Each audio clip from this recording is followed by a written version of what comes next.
The Dialed In Angling Podcast, presented by Strike Master Augers, Onyx Fish, and Arneson's Rocky Point Resort. Well, this week on the podcast, we've got a ton to talk about. I've been doing some spring turkey hunting with some friends, with my son, getting out doing a little spring crappie fishing, organizing tackle, getting my boat rigged up. There's just a ton to juggle.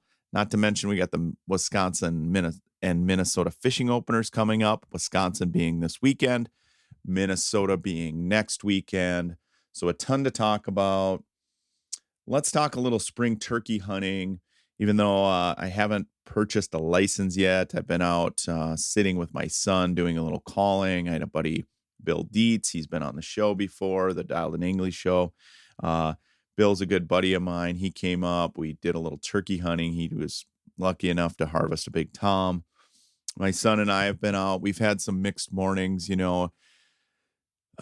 It's apparent that we obviously have ice in northern Minnesota for a reason, because it's been cold in the mornings. Getting up turkey hunting some of these mornings, there's frost on my windshield. It's in the upper 20s, lower 30s. And so these nighttime lows that are dipping cold and obviously below freezing isn't helping some of the ice conditions. And then, of course, we haven't had a ton of rain except for this last week. We finally got some rain, which is helping some of the ice conditions, but not helping the turkey hunting. My son and I, it seems like we've picked a few mornings to go out before school, and it's either raining or cloudy or windy. We've sort of zigged when we should have zagged, but that's turkey hunting in a nutshell. I love spring turkey hunting in the sense that I just love being out there listening to the grouse drumming, the birds chirping. You get a real sense of how much light we're gaining each day. Because even a couple of weeks ago, going out turkey hunting, didn't seem like we had to get up as early as we do now. Now, I mean, we're up at 4:30 in the morning. Mom doesn't like that when it comes to my son getting up, getting out turkey hunting before school. We sort of pick and choose the nicer mornings now if we're going to accomplish that, because we don't want him sleeping in school. We don't want him getting sick. He's got baseball, that sort of thing. But juggling family life, school, sports, and trying to harvest a turkey sometimes can be a challenge. So as of right now, as we get into kind of mid-season, I'm not as eager to get out there unless I'm hearing birds moving into an area. Like right now, there's a ton of birds shifting. A week or two ago, it seemed like they were more flocked up, and now they're just really branching out. Some of them are starting to get henned up. Other toms are just sort of trying to seek out their own little area and zone. So they're moving quite a bit. And, if you're going to harvest a bird, I'd say from now until fishing opener, it can get quite challenging. I know it from the past. Once they start getting really henned up, it's hard to pull those birds. The good thing about this season versus past seasons, there's a ton of birds around. So if you're interested in spring turkey hunting, it's always a lot of fun. If you're new to the sport, there's a ton of YouTube videos. There's a ton of things you can do. But one thing about wild turkeys and spring turkey hunting I've learned is sometimes you call them in, they come in on a rope. Other times they're going to do what they're going to do. And it's hunting. It's not shooting. That's what I love it. That's what's been fun. It's been fun getting out with my son, a few friends. I always cherish the fact if someone asks me, hey, I want to do some spring turkey hunting, I'm always the first one to say, hey, I'll go with you. I love doing that. I love being out there. Even if I don't harvest a bird, I just enjoy being out there watching the birds. We've had some opportunities even with my son where we had some jakes come in. We had them attack the decoys. That's fun to me. Shooting the bird or harvesting the bird is kind of an afterthought. You know what I mean? It's sort of like going out fishing and harvesting a few fish. I mean, that's not the purpose of why I fish. Most of 95% of the time anyway. It's all about the adventure and the experience. So let's get into a little bit of spring crappie fishing. I know Dialed In Angling is more about angling and not hunting. However, it seems like at certain times of year, because I am so passionate about hunting, I just love it. Spring, like the title of this show, or this episode, Spring Cast and Blast, turkey hunting, crappie fishing. Yesterday I had the opportunity, like I said, my buddy Bill came up. We he had the opportunity to harvest a really nice tom in the morning. Got that done right away. So we went crappie fishing. We actually went crappie fishing with my uncle Gary. Gary Roach, he loves to fish just like me. He's fish heads like their listeners out here, and he loves spring crappie fishing. I've said it on the podcast in the past. I don't care if I'm pan fishing from shore, from a boat. I don't know what it is about spring pan fishing. I know part of the reason what drives me, and part of it is the fact that, I've been drilling holes all winter. I haven't been on soft water. The other half, I guess the other half is, it's tradition. Always since I've been a kid, I kind of wait for those like really warm days after ice out, because my dad and I would literally jump in the boat at the drop of a hat and go out spring crappie fishing because we absolutely loved it. Everything's moving in the shallows. I guess it's a lot like turkey hunting, where when you're out turkey hunting in the spring, everything's alive, right? You hear all the birds, you hear the geese, the sandhill cranes, the robins, the ducks, everything's there. Spring crappie fishing is kind of like that, where all these fish move into that warm water. They're alive, they're aggressive, they're hitting baits, you're watching floats go down. I've always loved it ever since I've been a kid. So spring crappie fishing to me has always been really special. Obviously, running a guide service, it's hard because I do a few spring crappie fishing trips with customers, and then I get right into guiding after the Minnesota fishing opener hits. And so that sort of kills my spring crappie fishing adventures. So I got to pack it in the spring. So if we have a late ice out year, I don't get an opportunity to do as much crappie fishing as I'd like to. And I think that sort of motivates me as well. So even though I have a lot going on as far as getting geared up, getting boats rigged up, rigging rods, putting new line on, honey-do lists like everyone else, if I get a nice day or a nice afternoon, I usually jump at the fact that I can get out crappie fishing. And yesterday was no different. Gary called me the night before, said, hey, it's going to be 70 degrees tomorrow. We got to get out crappie fishing. I know he hadn't been out. He had been tinkering with his boats. He's been cutting wood, doing all sorts of stuff like a maniac. I've been doing honey-do lists, trying to kill a turkey with my son, and I called him back right away. I said, yep, my buddy Bill is up here. We're going to try to shoot a turkey in the morning. If we get that accomplished, I'm calling you. You're the first on the list, and we'll get out crappie fishing. And that's exactly what we did. We harvested the turkey. We were out of the woods by 6:30, 6:45, gear off, turkey harvested, registered, cleaned, in a cooler, and on our way to crappie fishing meant to mention we had breakfast, and then on our way to crappie fishing by 10 o'clock in the morning. Super fun. Got out there. Typical fashion of crappie fishing. You're super excited to get out there in the morning, and yet the bite isn't that great until the water warms up. We got out there. Our first few passes, we were just throwing floats along a bank and trying to key in on that warm water. Catching a few, it seemed like we were getting some scattered bluegills, a few scattered crappies. There was no pattern yet. Some were out in 5-6 feet of water, some were up in that 3-4 feet of water. No, legit pattern until I would say noon, 1 o'clock. As soon as that hit, the sun was high in the sky, the water really started to warm up rapidly, and then we started finding big schools of panfish. You'd hit pockets of bluegills, you'd hit pockets of crappies. We found several different patches. One, it seemed like a point that stuck out with bulrushes, bottom composition, real heavy mud, but weeds on the bottom, things that are really going to absorb that heat. And then we found another area where the wind was blowing into, but there was cabbage. And again, absorbing that heat. If you're looking for ideal locations to fish spring panfish and fish in general, everything was moving in the shallows. We caught pike, we caught bass, everything. But if you're looking for ideal conditions, first of all, it's always what I'm looking for is surface temperature. Secondly, a darker bottom or something that's going to absorb heat, so like a muddy bottom. It could be sticks or timber or something from like a beaver dam. It could be bulrushes. It could be cattails. It could be cabbage, like the one spot I mentioned where the cabbage was really thick from the year before.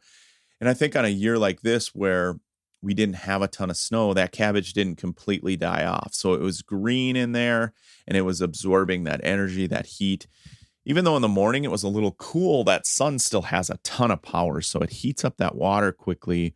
And I always seek out those areas that have that really dark bottom, or else again has, sort of some vegetation or something that's going to draw those fish there because of temperature and heat. They're going to get right up in there. It's amazing to me how shallow some of these fish can get in the spring. I mean, I find bluegills shallower than crappies most of the time, but sometimes the bluegills are in 6 inches of water.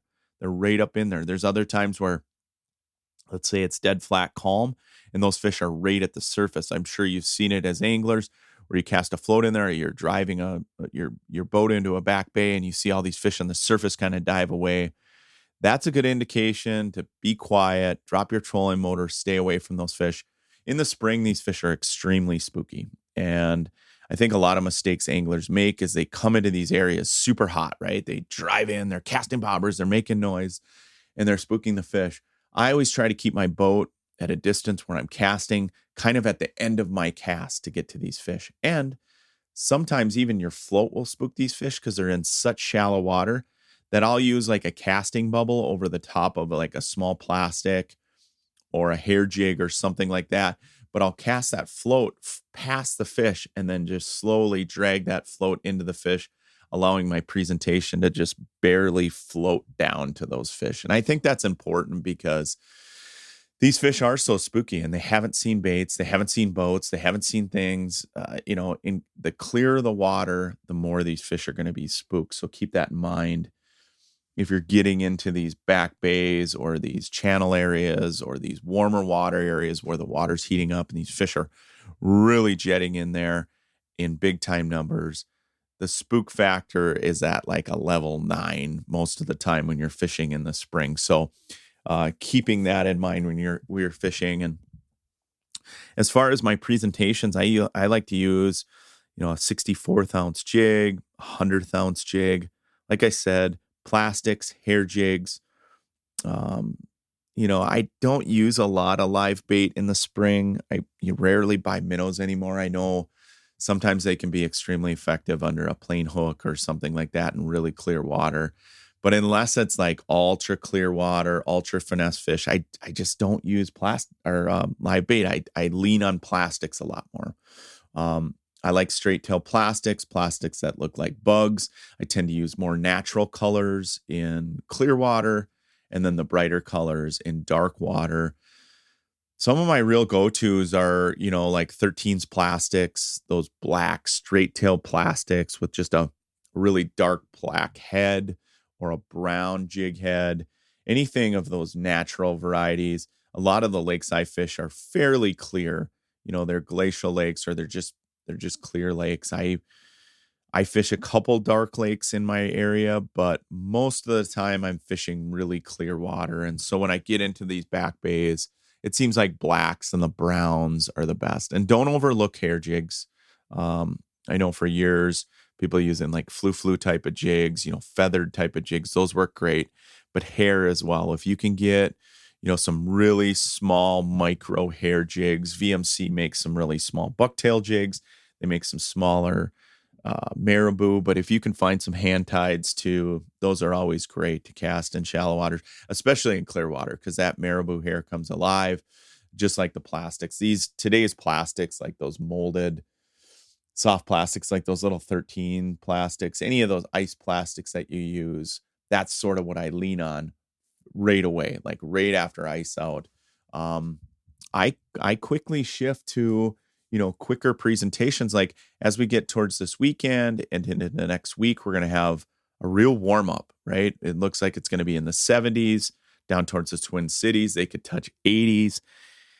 And so you can get away from the float and the plastic pretty quickly into jerk baits and a little bit larger 16th ounce 1/32 quarter, 16th ounce jigs, even up to eighth sometimes, but a lot of times it's 32nd ounce, 16th, and then tipping that with a plastic, right? A little bit bigger profile plastic, maybe a paddle tail, straight tail or curly tail plastic. But I love jerk baits. What I love about jerk baits is with the plastic, right, and the jig, you got to cast it out and kind of almost steady retrieve it, especially in that shallower water. Whereas a small jerk bait, like an X wrap, let's say like a number 4 or number 6 X wrap, I can cast that up into really shallow water and I can snap that bait and suspend it and let it sit there. And that drives crappies wild. That dress treble also has them keying in a lot of times on that treble hook in the back, so you get better hookup percentage with crappies, but also gills. Gills love jerk baits, and if you don't have that dress treble on there for the bluegills, they are just inefficient feeders. They'll just hit the body of that bait all the time, and that's why I love the X wraps. Again, the number 4, the number 6 X wrap are excellent pan fishing baits. And it's amazing. You don't need super warm water temperatures or surface temperatures to get those fish fired up on jerk baits. You start getting into, I'd say, lower to mid 50s. Those fish really start hammering on those jerk baits. Early, like we experienced the last few days, like fishing with Gary yesterday and Bill, we use floats and plastics because when we started out in the morning, I'm in north central Minnesota. North of Brainerd, we were fishing north of Aiken, that area,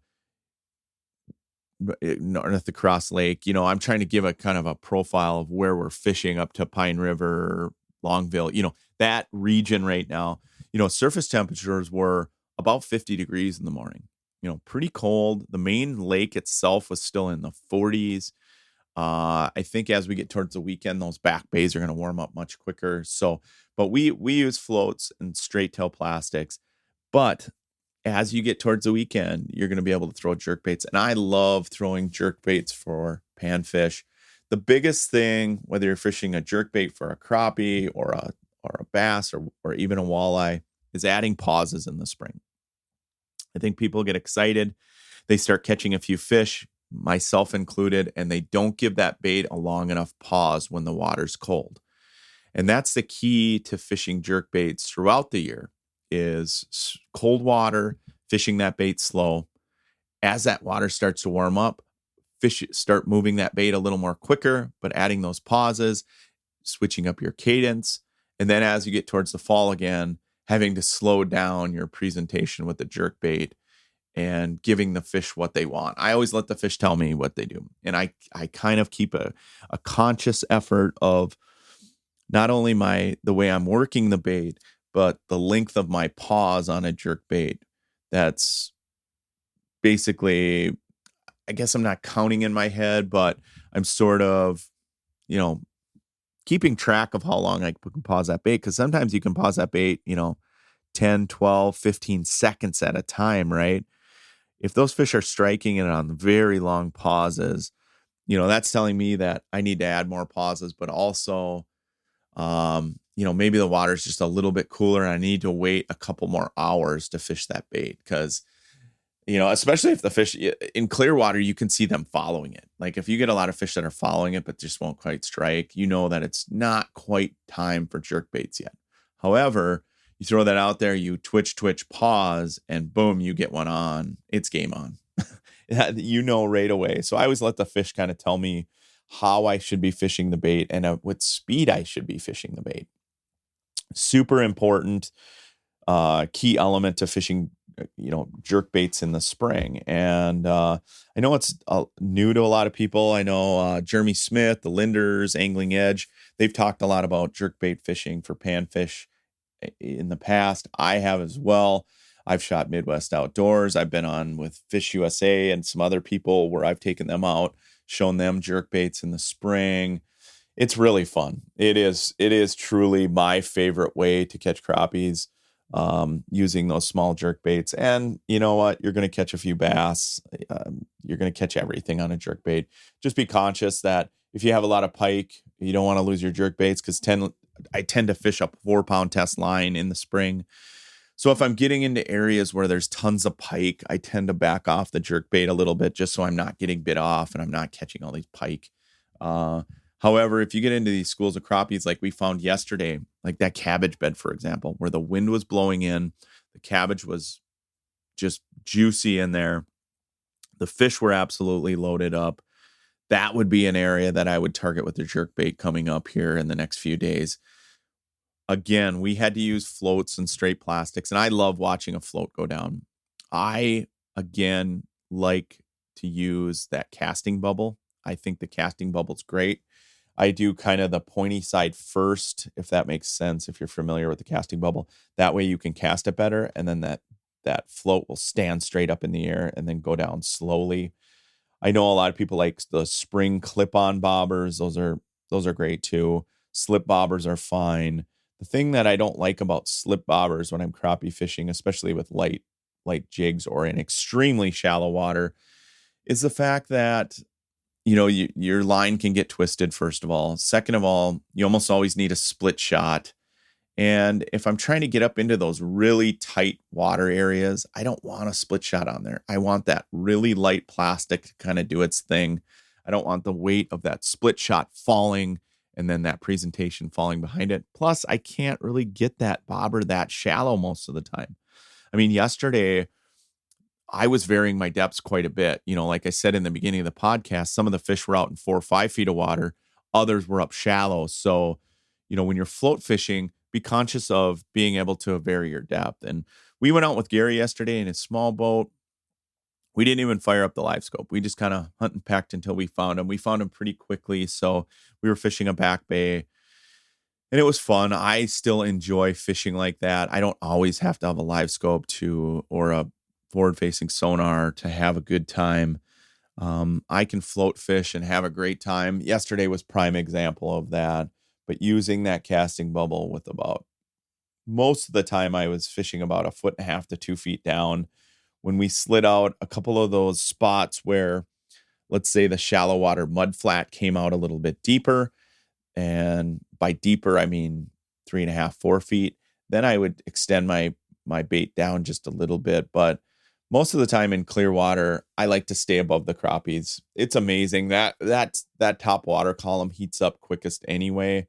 And that's sort of where the bugs are, the minnows are, where the fish can be most of the time. So don't worry about being down in the cabbage or down in the vegetation most of the time in the spring. Keep it shallow, but then just continue to work along and work aggressively, but keeping your boat away from those fish. Yesterday in that wind, there was times where it would kind of blow us up in there, and right away you'd be catching them every cast. As soon as the boat got a little bit closer to them, we didn't even get on top of them, but just a little bit closer, those fish would scatter. So we just kind of worked our way along the shoreline. And if those fish do get spooked or scattered on you, just move the boat out, go fish another spot, and then just come back to that spot. But next time you come back with the boat, just consciously in your mind, know that you're not going to drive over those fish. Or I have it happen a lot in the spring, like this year, where we found that cabbage and it was green, right? And I wouldn't have guessed that most years, but knowing this year with no snow, you're going to encounter a lot of lakes that have green cabbage. So if you're out kind of working an area and you're like, wow, look at the cabbage in here, and then you scoot a couple fish or you screw up the bite, just move away and then come back to that area. I do that a lot spring crappie fishing where, you're catching them in an area, you spook them, leave, come back. They'll kind of settle back into that area. They seek out that warmer water. It's amazing, 1 or 2 degrees, how they can feel that. We were fishing a back bay, a back channel. Those fish came from the main lake, right? And so it's amazing to me how they can feel that and they sense that warm water and they know where that warm water is in a back bay that they have to travel down a channel that's quite long to get to that warm water. And then they have to travel across the bay into the north. Like we were fishing the north end of this bay where the wind was kind of blowing in with that south wind. And they have to travel all the way across the bay to get to those weeds and that vegetation where it's a little bit warmer. It's just cool to me that fish can sense that. I know crappies aren't the only ones that feel that. Walleyes do, baitfish do, panfish do, minnows. I know in the spring, spot-tail shiners, just from years past, where when I was a younger man, we used to net or put out traps for spot-tails, and we'd be looking at all these cricks, right? And in the morning you get there and there would not be a minnow in the crick.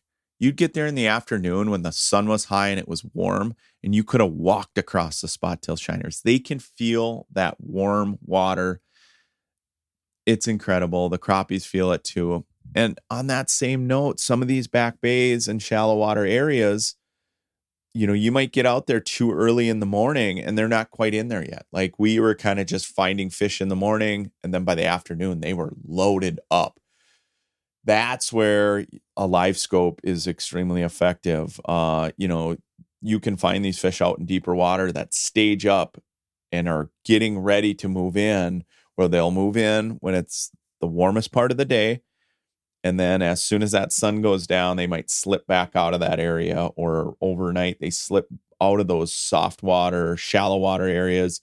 They get back out into deeper water. They stage up. And then as soon as that water warms up the next day, boom, they're right back in there. So, targeting these fish movements like that from deep to shallow, I do it all the time. It's super fun. And to me, it's the challenge of not only finding the fish, discovering, what habitat or vegetation or whatever they're relating to, and then also finding the bigger fish. Yesterday, for example, when we were fishing with Gary and Bill, there was definitely areas that we were finding smaller bluegills, smaller crappies, and then you get into the areas where you found bigger classes of fish. I keep bringing up that cabbage because that cabbage was holding bigger crappies without a doubt. And when you found those bigger fish, they were kind of all in that area, and it's where the wind was blowing. There was cabbage weeds there. It seemed like the smaller ones were up in the sticks with the bluegills, but the bigger ones were in that cabbage. The females were obviously still full of spawn. The bigger males were up in there, but the bigger females too weren't with the big school of fish. They were up there, but they were kind of individuals. And when the water's warming up like this, I think part of the reason that they were on the windy side and part of the reason that they were where they were was the fact that the wind was blowing. And I think maybe the bigger minnows were up there. I'm not sure, but it always seems to me like those crappies. I mean, even the big crappies will feed on invertebrates, but they're minnow feeders. They got big like that because they're starting to eat minnows, right? And so I think they're following the bait fish that are going up there, and they're just using sort of that cabbage as their ambush point and for heat source, and then they're just kind of hitting whatever's blowing by. When that wind was blowing our bobbers by those fish, they were striking it. And again, those bigger crappies were up in that area. Well, I'm going to get away from crappie fishing, turkey hunting talk a little bit. I want to talk about the Wisconsin fishing opener coming up, the Minnesota fishing opener coming up. I know a lot of people are geeked up about that. I am as well. I will not be at the Wisconsin fishing opener this year. Thankfully, Mother Nature has cooperated. Looks like a lot of the lakes are going to be out for the Wisconsin opener. I thought it'd be touch and go, especially in northern Wisconsin. I don't know. I haven't talked to many folks like just south of Lake Superior, but I'm guessing most of the lakes went out this last week with the rain we had. I think it's going to be a great Wisconsin fishing opener. It's going to be a great Minnesota fishing opener. Wisconsin opener is going to be colder than normal. I think a lot of anglers are going to encounter colder surface temperatures than usual, even though maybe in southern Wisconsin, like especially, on the river or whatever, we've had an earlier year, if that makes sense, just because of the weather. But the water temps are still cold, right? And so you're going to have to fish a little bit slower, jigs and minnows, slowing down your presentations if you like using plastics. I know like out in Green Bay, throwing rip and wraps and that sort of thing. But just slowing down that presentation and in most instances is going to be really important. And then, of course, keeping the boat noise to a minimum, always on opener. That's the challenge for me, is like trying to stay away from the crowds, not just the fact that, they're catching fish and doing stuff. It's a lot of it has to do with the boat noise. An opener, it always kills me, and I never make a big deal about it, but it always bothers me when you're fishing like under 10 feet of water and everybody's drifting really nice, and then you get the one guy that just rips up to do a drift. and he's going wide open with his motor right through those fish or near those fish, drives me absolutely bonkers. So don't be that guy. I know in Wisconsin, there's a lot of lakes you still can't troll, I believe. I don't know if they've lifted the trolling ban on some of those lakes, but you can drift and do other things. But with forward-facing sonar now, you can kind of shoot at those fish, whether you're using a slip bobber, a jig. But my recommendation for a lot of lakes in Wisconsin for opener, slip bobber fishing is going to be key. Getting your presentation out in front of those fish using, leeches, shiners, if you can, even small minnows, and then jigs and minnows. But it's not the pitching and ripping of a minnow. It's pitching it out there, popping it really slow, and just letting it sit there. Smaller minnows sometimes are your best friend when the water's cold, especially in clear water, and just working that bait really, really slow. You can do the same thing with a paddle tail, pitching that paddle tail out there and fishing it slow.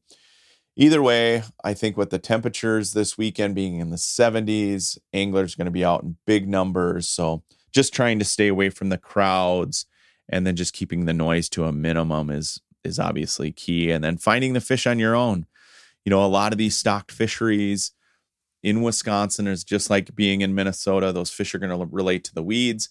Again, in Wisconsin, you're going to find some of that really green vegetation just because we didn't have a lot of snow.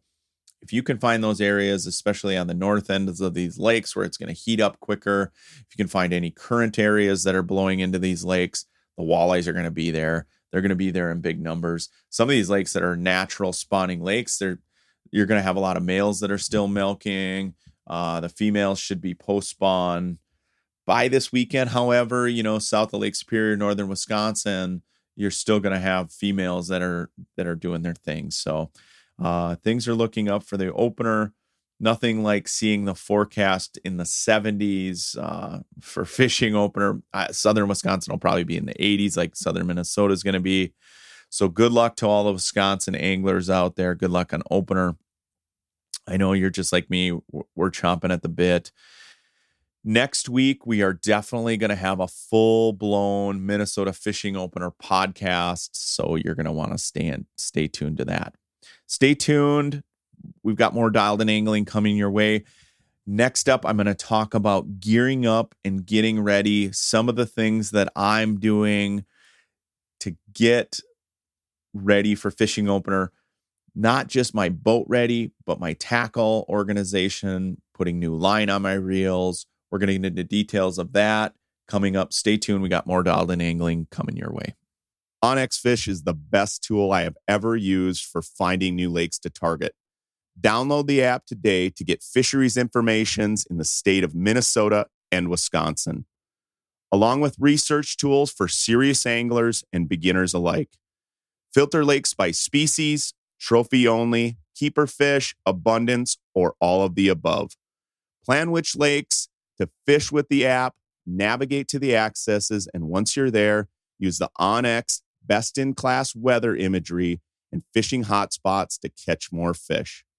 OnX Fish is a phenomenal tool both on and off the water for discovering new fishing opportunities, many of which you would never known existed. OnX Fish, the app that is changing the game on ice. Arneson's Rocky Point Resort in northern Minnesota offers a little something for everyone. Nestled on Lake of the Woods South Shore, it provides easy access to 14 remarkable reefs. Serious anglers know that Arneson's offers some of the best fishing, charter fishing, and small boat fishing options, all supported by the largest protected marina on the lake's South Shore. Accommodation selections range from 1 to 5 bedrooms. Equipped with all the modern conveniences, guests can enjoy a delightful dining experience and stunning lake views at the Rock Harbor Lodge, an on-site full-service bar and restaurant. The two beaches provide hours of fun for the whole family. Whether you're seeking an idyllic fishing spot or a relaxing vacation, Arneson's Rocky Point has everything you need. Check them out at arnesonsresort.com. A couple of weeks ago on the podcast, we had the guys from Rapid Marine. They were nice enough to hop on and give us some insight into what you can do to get your boat ready, rigging your boat, that sort of thing. If you didn't heed our warning as far as getting your boat ready a few weeks ago, now is the time to do it. We're running out of time.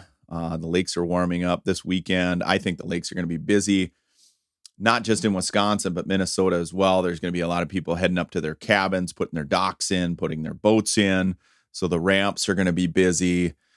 You know, don't be that guy, like they say, pulling up to the ramp and you haven't checked your boat. You don't know how much gas is in there. The battery's dead. That's always embarrassing. So get on that boat now, put the muffs on the motor, test that motor, make sure your batteries are charged. Those type of gearing up things are always important. My boat's ready. My boat's hitting the water already. However, gearing up in a different way is always key to me. Obviously I'm a rare example because I run a guide service. So I have lots of gear to get ready, right? I have lots of rods with different presentations to get ready. I have lots of rods to put new line on. And so it's sort of a process. Like I said earlier in the podcast, I pick the days that are kind of rainy and dreary, or I'll get up in the morning and do like an hour worth of projects as it pertains to my fishing gear in the morning, or I'll do it in the evening rather than coming home and popping the TV on. I'll kind of go and start getting different projects accomplished. I make a little checklist. For me, the checklist of gearing up includes, first and foremost, putting new line on. Almost every year at the beginning of the year like this, I start the process of putting new line on the rods. The crappie rods first, 4-pound tests. Sometimes I use 3-pound tests, but most of the time in open water anyway, my panfish rods will have 4-pound test. And so I just strip the old line off, put the new line on. When it comes to pan fishing in general, I use a lot of monofilament. I like the Suffix Advanced Mono. What I love about monofilament is it's pretty versatile for pan fishing. I can float fish. I could throw little jerk baits like we talked about. I can throw small spinners, hairpin. I can get away with mono, pretty quite. I do. I mean, I fish mono most of the time.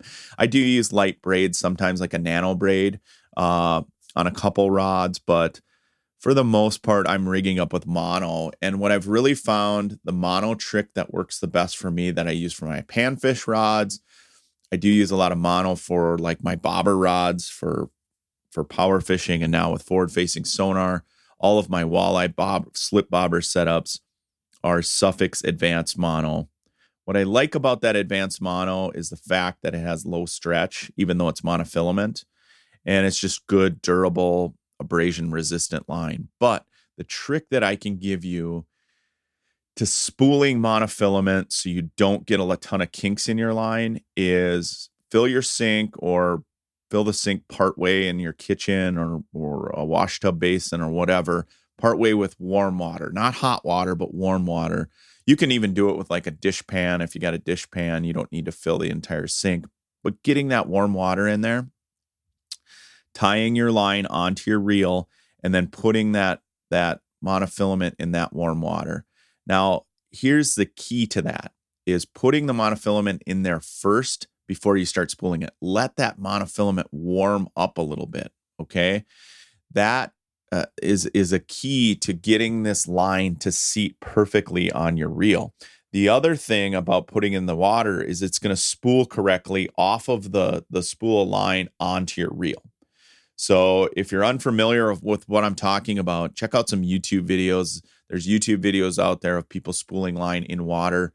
Using that warm water method for your monofilament is really going to help you seat that on there so the line's not blowing off on you and it's not all kinked and twisted and that sort of thing. The other thing with that is don't over spool your reel. People tend to fill up that monofilament all the way to the edge of their reel, for example, like where the little lip is, so that it looks like there's tons of line on there. I know it looks great, but it doesn't fish great all the time. That stuff tends to fly off the spool, especially when it's windy or when you first start fishing, for example. Don't overspool that. Cut it back just a little bit. I'm not talking like halfway, but fill it like 3/4 to 7/8 of your spool, if that makes sense. Just back it off a little bit. What I tend to do is I'll put the monofilament on there. When I start to get close, I'll just open my bail. If that line is flying off my reel, then I know that I have a little too much on there. And so I'll put, like I said, 3/4 or 7/8, close the bail. The other thing is I do after I get monofilament on is I'll run it through the guides, and then I'll just walk out my yard and I'll back up slowly and just feed the line out in my grass where there's no like sticks or rocks or something that's going to cut the line. And then I just kind of reseat my reel. So I'll spool it out, and then I'll just kind of, hold my fingers above my spinning reel and just kind of reseat that monofilament. That'll help with any twists as well. And then I'll just cut off like the last 6 feet. When I get to the end, I cut off the last 6 feet, discard that in the garbage, and boom, I'm set. My monofilament's on there. It's twist. It's free of any twists, put it that way. It's going to come off my spool nicely. It's not going to blow off. It's ready to fish. The other thing you can do too is if for some reason you found the fact that you put your line on and it's really kinky or you're getting twists in your line, don't worry about pulling that off. Just simply don't tie any presentations on there. I just tie kind of a knot around the bait keeper, or maybe I'll loop my line around my reel itself. And then when I get out to the water, I'll just run my monofilament behind my boat as I'm running slowly or idling out of the harbor or whatever. And I'll run that line behind my boat until it's not all the way down to the bottom, but I would say about 1/2 to 3/4 off your spool. Close your bail, keep your rod tip in the water, and just reel. And then you're reeling that back on there. What that's going to do, it's going to reseat. It's going to pull that memory out. It's going to pull that kinking out. I do that a lot if, let's say I'm bobber fishing or fishing a presentation that I get a lot of line twists. Let's say I didn't add a swivel, for example. I know last year in the fall, I was throwing jigs and plastics for crappies, and I was just being lazy, and I didn't add a swivel above my presentation. My mono got kind of kinky and it got twisted. So what I do is just cut off my presentation, ran my trolling motor or your big motor, just throw your line out behind the boat with nothing on it. Let that line run out behind the boat, close your bail, and it'll pull those kinks, those memories right out. Same thing, I usually clip off the last 8 to 10 feet, and then you're good to go. That's a good way to kind of keep your monofilament seated right, kink free, that sort of thing. And then just be careful, because you got to be careful with monofilament that it's not staying out in the sun too much, that you're not getting too much moisture. But what I do after I reseat them on there, I usually leave my rods out. I don't put them right in the rod holder right away. I let that dry out a little bit. I want that to dry out before I store those rods again. Monofilament's a little more tricky than braid when it comes to rigging them up. But if you do it properly like that, or if you're having troubles with line twists, those are some simple, easy things you can do to keep your rods in good shape so they're ready to fish and you're not dealing with line twists and spins. Next would be the braided rods. I go through all my braid, make sure that I put fresh braid on there. I always think line is like the cheapest thing that you can do when it comes to fishing experiences, right? You're not going to go to Canada, go on a fishing trip and have crummy line. If you do, you're running the risk of screwing up your adventure, right? I mean, you spend all this money on your boat, on guides or whatever you're doing. Line is like the cheapest part of that equation. I mean, when you add everything up from gas to get there to travel expenses, line is pretty darn cheap. So just get in the habit of putting line on. If you do that at the beginning of the season, you're not going to worry about breaking off an opener or having issues or whatever, So line's kind of my first project that I achieve. And then after I get the line done, I get all the braid on. I have multiple rods where I put different braid. Then, obviously I get into my casting reels. I do my spinning reels first. My casting rods, they take a little bit longer. I like to use like a line stripper. If you pick yourself up a line stripper, I know Rapala makes one. There's some other brands out there. It's going to cut that line stripping time in half. The other thing that you can do too is like, even though a lot of the reels nowadays will have like a rubber stop so you can tie the braid directly to the reel, I still like to put some backing on there because I always have like old monofilament laying around, for example. And so to use up some of that old monofilament that I wouldn't use for my main line, I just use it as backer. And by putting a little bit of backing on your reels, you're going to save yourself some dough as far as, you know, as at least when it pertains to braid. Braid, because it's so thin diameter, it takes a lot to fill up those spools. If you can utilize some of that old monofilament as backer, you can save yourself some line, and then you can get multiple reels out of it that way with one spool of braid, for example. So putting that backer on there is key. But once I get all the lines on my rods, that's kind of my first step. And then I get into tackle. If there's any tackle you've purchased this year, I sort of try to keep it organized in the sense where I have bass plastics together, crankbaits together, that sort of thing. If you have tackle boxes, trays, bags, I kind of go through them and organize them. It's easy to get unorganized when you're fishing, where bass plastics gets mixed in with the walleye plastics, jigs get mixed in with other jigs that are bass jigs, vice versa. Here's how I organize my plastics and my jigs and my tackle, for example. I use trays. I love trays because I run a Lund, and Lund has great drawer systems that you can stack trays. They've got pull-out systems where the trays pop out. I like to stack trays. Rapala makes those Rapala boxes. They're stackable. They're like 3700 series. They make all sorts of different ones. But I like to use trays versus like big, huge tackle boxes. And the reason being is I like to keep them out of the elements. I used to use trays, but I'd use like a soft-sided tackle box. Well, if it's raining, snowing, whatever, that tackle's always sitting out. I don't like doing that. So I like to have the drawers on my boat is where I store all my tackle trays.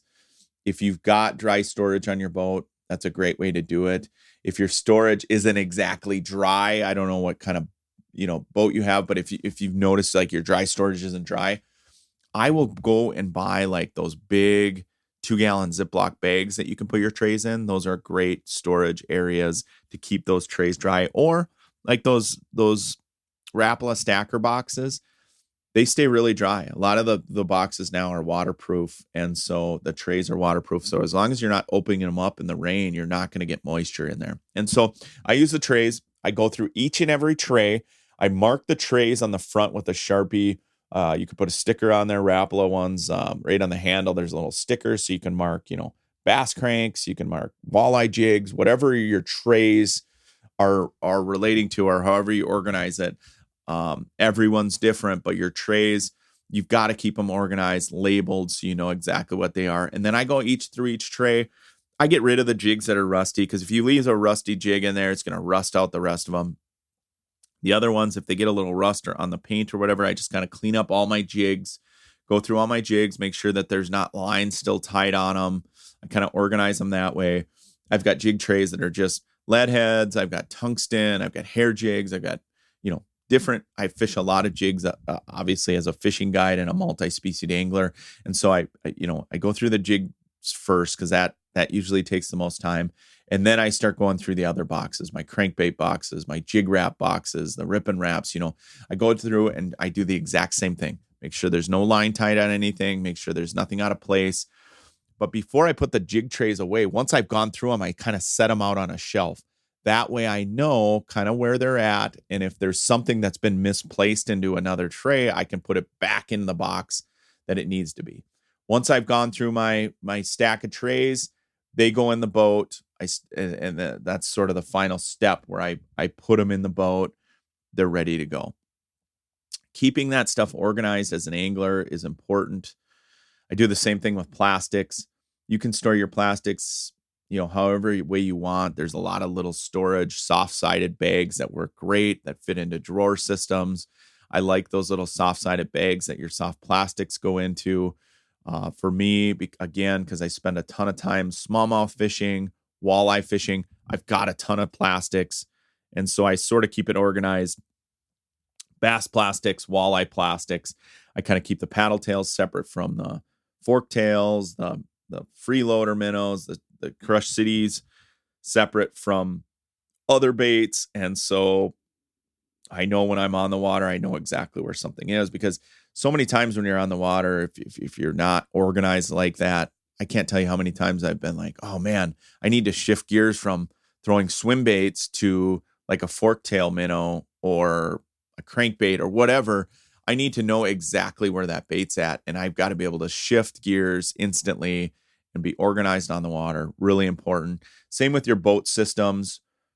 Getting your life jackets in one area, putting, maybe your anchor or drift socks into other areas, little small storage bins. I like those small little totes with like click together lids that I can put, because inevitably, like in the bigger boats, they have the huge storage areas, right? Like in the front, the bow of my Lund, for example, they're just big dump compartments where the one side I keep my life jackets, the other side I might keep, like I said, drift socks in a plastic bin, and then, planer boards or, rover boards or rod holders in another bin. I keep those organized and in a bin. That way, you don't have to worry about water getting in there or them getting tossed around if it's rough. They're organized, so I know exactly where they're at. If I need to grab something, I can just jump in one of those bins. You can go to any hardware store and grab, those little Rubbermaid or Sterilite bins. Get a few of the small ones, kind of piecemeal them together so they fit nicely in your compartments. I'm telling you, the more organized your boat can be, the better off you're going to be as an angler. That's always my take on it. I try to stay organized throughout the year. I have a little, like on this, in one of, I guess it's a little pocket of my boat, like right below where the shifter is. That's sort of my junk drawer, if you will. If I take off a jig and I've got to tie something on really quickly, I just kind of throw it in there. I sort of let it pile up for the week, and then at the end of the week, every week, I try to go through that, put those jigs back where they belong, try to put the tackle back where it belongs. So, it's not a nightmare after a while, or you're not wasting money by leaving your jigs out exposed to the elements. So that's kind of how I go about gearing up, getting ready. That's my take on it. Staying organized is always key. Next week, we're going to have a full Minnesota fishing opener episode. You're going to want to tune in. We're going to do some interviews with some folks. We're going to get the lowdown on where the best spot tail shiners are, where the best bait is, how leeches are looking, surface temperatures from top to bottom. Believe it or not, there's still ice on Lake of the Woods. Looks like Red Lake's out as of this week. A lot of lakes in northern Minnesota are out. We're moving in the right direction. I think we're going to be ice-free for opener up at Lake of the Woods, just based on the temperatures I'm seeing. So we're heading in the right direction. The fish are going to be biting. It's going to be a fantastic opener. Tune in next week to our Minnesota fishing opener edition. Can't wait. Until next week, though, enjoy this weekend. It's going to be beautiful out there. Hopefully you can get out spring turkey hunting. Hopefully you can get out crappie fishing. Make sure you're getting your gear organized and ready to hit the water. Until next week, I'm Tony Roach. This is the Dialed In Angling Podcast.